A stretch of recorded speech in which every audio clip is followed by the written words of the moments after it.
Well, well, well, Donations Gate story continues with Sir Keir Starmer reportedly paying back more than £6,000 worth of gifts and hospitality that is received since becoming Prime Minister, following obviously the backlash and all of the media coverage with regard to these donations. Questions remain. Is that a sign of guilt, and is it enough? Now, obviously, for the avoidance of doubt, I'm not saying that he's done anything quote-unquote wrong in this video, but many people will be forgiven for thinking that it was wrong, and many people will be forgiven for thinking that he's handing it back because he can see that a lot of people think it's wrong. So let's get into it in this video, and let's take a look at some of the detail. And there's also another fairly shocking revelation, which I'll come to towards the end of the video, so do stick around. But let's take a look at this from the BBC first of all. It says, and you'll be quite surprised as to what it is that has been paid back, but it says that he's covering the cost of 6 Taylor Swift tickets, 4 tickets to the races, and this one I find really bizarre, to be perfectly frank, a clothing rental agreement with a high-end designer favoured by his wife, Lady Starmer. And it says it comes after other cabinet ministers have faced weeks of criticism for accepting freebies, which I'll come back to in a moment, from wealthy donors. He said that it was right for him to repay the cost of some gifts. Now, obviously, you can't expect that everything is going to be paid back, and obviously you can't expect that he's going to say this about everything that he's received, all the other clothing and all that sort of stuff and so on. And again, I'm not saying that it's right or wrong. I'm just saying that I think a lot of people think that it was wrong, and that's why there's been a media backlash. But nonetheless, he said it was right to repay some of these things. Keir Starmer said that his government would bring forward new principles for donations, as until now politicians have used their best individual judgment to decide. Now, you remember previously he said that this all needs to stop. It's not right. It shouldn't happen. He's going to clean up the government and clean up politics, and politicians shouldn't receive these things. And then you've got other politicians saying that it's normal, that politicians always receive these gifts and so on. But let's take another look here. He said, I took the decision that until those principles were in place, it was right to repay these particular payments. Because I've noticed in a few interviews that people have taken issue, particularly with regard to these tickets and tickets to the races and so on.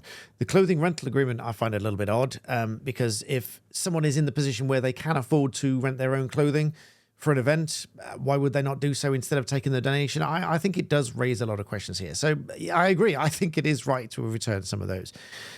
He said he's committed to tightening the rules around ministerial hospitality, bearing in mind there are very strict rules on hospitality and payments thereof for businesses. So if you, let's say, for example, you ask your accountant to put loads of stuff down for buying wine and gifts and all this sort of stuff, they will take it off your tax write-offs and things like that and say it's got to come out of your profits and so on, because there are strict rules about how that should be accounted for, literally.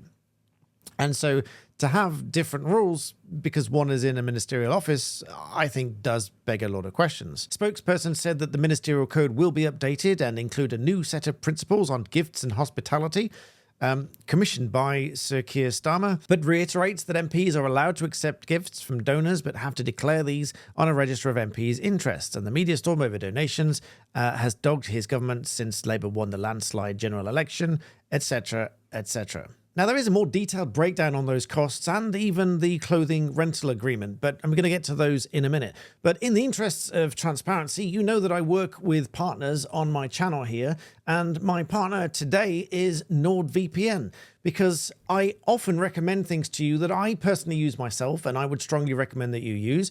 And NordVPN offers you a level of security for all of your devices, your phone, your tablets, your computer, all under one account. And NordVPN also gives you an anonymous IP address and hides your real internet service provider.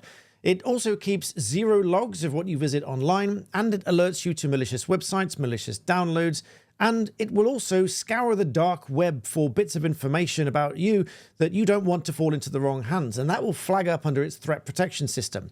It really is an all-in-one security system. Now, many people in the comments will now no doubt say, but it does track everything you do and all this sort of stuff. But that is not true. It's been independently audited a number of times by big companies such as PricewaterhouseCoopers and Deloitte. And those companies have independently found under a thorough investigation that NordVPN really does live up to its reputation of zero logs. And of course, as a partner to my channel here at the URL nordvpn.com/BBB, because that's the nickname you gave me, which is in the description below, you get 4 months extra free off your plan and a 30-day money-back guarantee. So the link is in the description below. Do avail yourself of this great opportunity for 4 extra months free. That also supports me because they support my channel. And of course, the best benefit is that it'll make all of your devices that much more secure. So thank you for your time for that. And now let's get into some more detail, because the BBC does go into a bit more detail. I don't know where they've got this detail from, but it says that the gifts that he has paid for include these Taylor Swift tickets from Universal Group worth £2,800 for these tickets.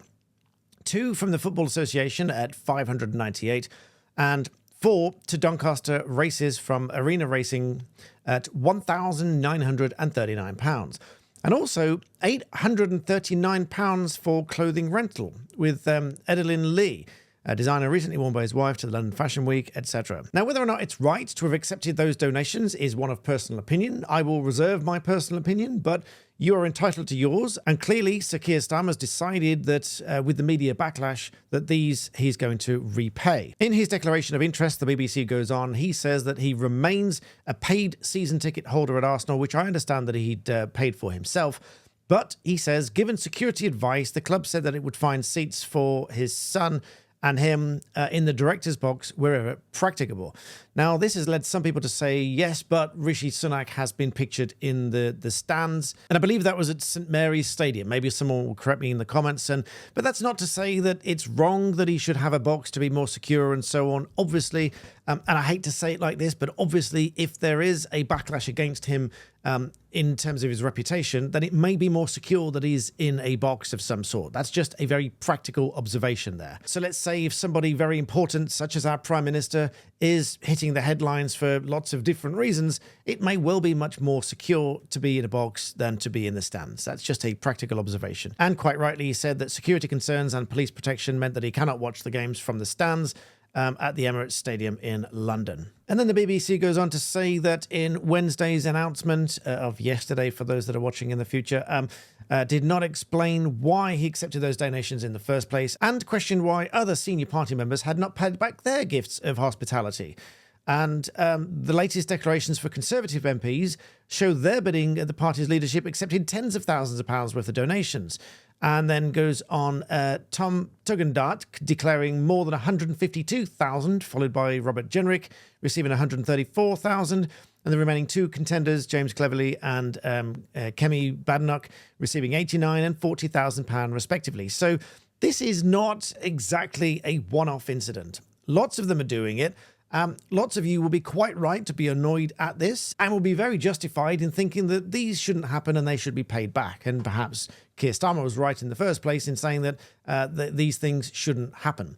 But in other news, the latest decision, now I expect there might be some mixed views on this as well, is that the UK's now decided to return the Chagos Islands to Mauritius in a new historic deal. And for those of you that are not familiar, the Chagos Islands are a cluster of islands in the Indian Ocean, which you may be familiar with .io domain names. That stands for Indian Ocean, but a lot of tech apps use those domain names for I think colloquially input-output, so they were used for tech apps. But some of you might be familiar with the Diego Garcia, on which there was an American military base, so there's going to be a lot about this in the news in the coming days. Maybe a separate video on this will follow. But I hope you found that useful. Please do hit the like button and subscribe. That really does help my channel to grow and reach a wider audience. And for that, I am very grateful to you watching, and I'll see you next time.